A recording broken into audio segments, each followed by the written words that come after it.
সামনে সামনে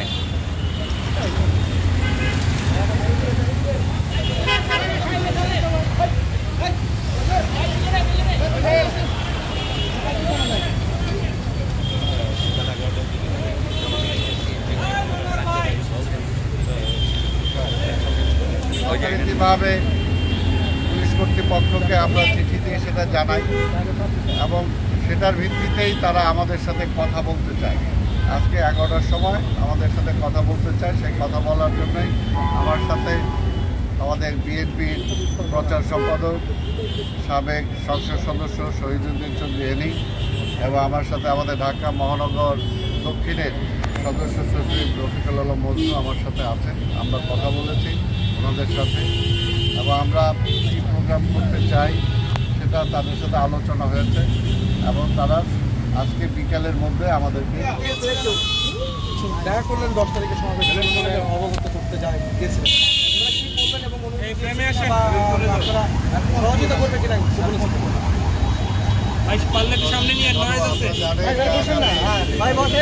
আস্তে আস্তে ঢাকা মহানগর দক্ষিণের পক্ষ থেকে আমরা সমাবেশ এবং মিছিলের কর্মসূচি দিয়েছি। আমাদের নেত্রী দেশনেত্রী বেগম খালেদা জিয়া আমাদের মা, এমনি সামনেও মা দিবস আছে, সেটাও একটা কারণ। মা দিবসের উপলক্ষে আমরা আমাদের মায়ের মুক্তির জন্য একটা মিছিলের রিলি মিছিল সমাবেশের প্রোগ্রাম আমরা দিয়েছি। পাশাপাশি আমাদের ঢাকা মহানগরীর সিনিয়র যুগ্ম আহ্বায়ক নবুল্লাহ নবী সহ আরও যারা ঢাকা মহানগরীর আজকে জেলে আছেন তাদের মুক্তির দাবিতে আমাদের এই কর্মসূচি। এবং এই কর্মসূচি আমরা এর আগেই একবার ঘোষণা দিয়েছিলাম। সেই সময় আপনারা দেখেছেন যে প্রচণ্ড যে তাপদাহ ছিল, সেই তাপদাহের কারণে সেই সময় আমরা এই ব্যাপারে আর যেহেতু শুক্রবারের প্রোগ্রাম, শুক্রবারে তো এমনি ট্রাফিকের ব্যাপারে খুব একটা সমস্যা থাকার কথা নয়, এর জন্যই আমরা শুক্রবারে প্রোগ্রাম দিয়েছি। সেই বিষয়টা আমরা আলোচনা করেছি। আর পাশাপাশি এগুলো আলোচনা করতে যে কিছু আলোচনা তো আসছেই, যেটা স্বাভাবিক। যে 28শে অক্টোবরের যে ঘটনা ঘটলো আমরা বলছি এটা একটা কমপ্লিটলি একটা শান্তিপূর্ণ মহাসমাবেশকে পণ্ড করার জন্য যেভাবে সেদিন আক্রমণ করা হয়েছে এটা আমরা কোনোভাবে আশা করি না, এবং সেটা আমরা বলেছি যে সেইটাকে পণ্ড করার জন্য বরং আজকে সরকারি দল আওয়ামী লীগের পক্ষ থেকে তাদের একটা প্ররোচনা ছিল এবং তারাই আমাদের সমাবেশটাকে পণ্ড করার জন্য সেটা করেছে। আমরা এটা অবশ্যই বলেছি এবং আমাদের এর মধ্যে যে সমস্ত আন্দোলন করতে যে আমাদের যে ভূমিকা ছিল আমরা কতটুকু চেষ্টা করেছিলাম। স্বাভাবিকভাবে এই পর্যন্ত আমাদের যত সভা সমাবেশ করেছি, শত সভা সমাবেশ আমরা করেছি। কোনোদিন তো এখানে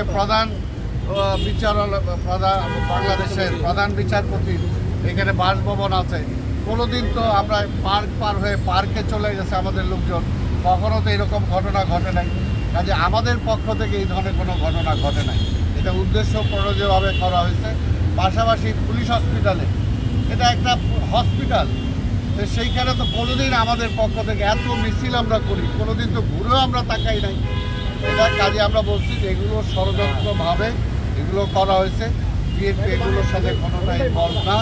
এটা আমরা আবার আজকেও ওনাদের সামনে আমরা তুলে ধরার চেষ্টা করছি এবং বলেছি আমাদের বিষয়টা আমরা পরিষ্কার করার জন্য চেষ্টা করছি। তা আমরা চাই যে বিএনপি একটি গণতান্ত্রিক দল, আমরা গণতান্ত্রিকভাবে আন্দোলন করেই আজকের একটা তত্ত্বাবধায়ক সরকার অধীনে নির্বাচন চাই। এটা হলো আমাদের মূল দাবি। যে পর্যন্ত এই সরকার ক্ষমতা না ছাড়বে, যে পর্যন্ত কেয়ারটেকার অধীনে সরকার নির্বাচন না হবে, সেই পর্যন্ত আমাদের আন্দোলন চলমান আছে, আমাদের আন্দোলন চলমান থাকবে। তারই অংশ হিসাবে আমরা যে কর্মসূচি যেটা দিয়েছি সেই কর্মসূচি আমরা আগামী শুক্রবার করব। সেটা হলো আমাদের ওনারা শুনেছেন, ওনারা বলছেন যে ঠিক আছে আপনাদের কর্মসূচিটা আপনার করবেন। এই বিষয়ে আমরা নিজেরা ইন্টারনালি কথা বলে আজকে সন্ধ্যা বিকালের মধ্যে আপনাদেরকে আমরা জানিয়ে দেব। না, আমরা আমাদের পার্টি অফিসের সামনে আমরা তো বলছি দ্বিমত হওয়ার তো কোনো কারণ নাই, তাই না? আর এখন তো কোনো জায়গাও নাই, সব জায়গা তো তারা বন্ধ করছে। আওয়ামী লীগ মনে করছে সব নির্বাচন এই সমস্ত মিটিং মিছিলের জায়গা বন্ধ করে দিলেই বোধহয় সব ভালো হবে, কিন্তু ভালো হয় না, বুমেরাং হয়।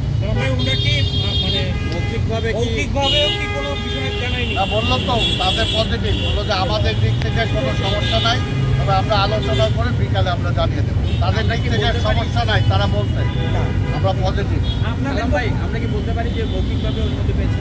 আমি এটা বলতে যাবো কেন? এই সমাবেশ থেকে আমাদের আরও নতুন কর্মসূচি আসবে, সুতরাং আমরা আন্দোলনের মাঠে রয়েছি। এই বার্তায় আমরা পৌঁছে দিতে চাই সাধারণ মানুষের উদ্দেশ্যে, সাধারণ জনগণের কাছে, দেশবাসীর কাছে। আন্দোলনের মধ্য দিয়েই আমরা আমাদের অধিকারকে আদায় করতে সক্ষম হব ইনশাআল্লাহ।